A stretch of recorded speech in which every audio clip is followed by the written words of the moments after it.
Koncert nije zamišljen kao klasično slušanje muzike, kaže Perazić, već više kao sinkretizam između raznih različitih vidova umjetnosti. Muzici prethodi kazivanje naratora koji kroz kratke refleksije upućuje slušaocu osnovne karakteristike kompozicije i priprema ga za njeno slušanje i razumijevanje, ali i za sopstveni doživljaj i tumačenje. Nazvali smo koncert tako zato što je u pitanju mnoštvo različitih kompozitora, kompozicija i stilova u muzici i to je sve kroz jedan kaleidoskop progledano i naravno uz naraciju Stevana Vukovića. To je još više propraćeno kao promjena iz jednog u drugi stil i kao jedna velika priča i može se iz toga naučiti nešto i ovako i u vezi istorije muzike, a i također interpretativno u smislu kako doživjeti te kompozicije.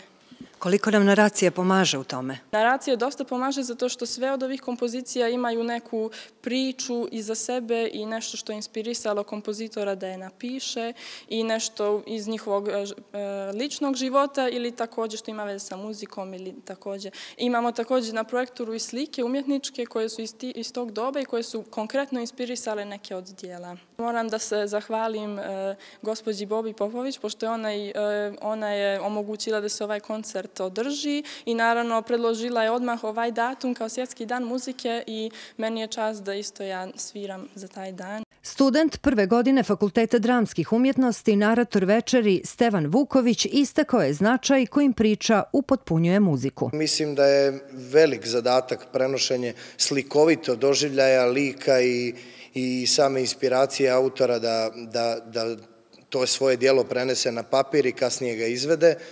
Mislim da ovaj zadatak nije lak, ali mislim da često ovdje kod nas ne možemo vidjeti ovakav vid koncerta i mislim da je fenomenalna Džinina ideja uz moju podršku i svih ljudi koji su bili u organizaciji da ovo večeras bude kako treba. Pijanistkinja Džina Perazić pohađa 3. godinu na Muzičkoj akademiji u Minhenu, a na koncertu u organizaciji Ministarstva kulture je izvela dijela Šumana, Debisija, Ravela i Prokofjeva.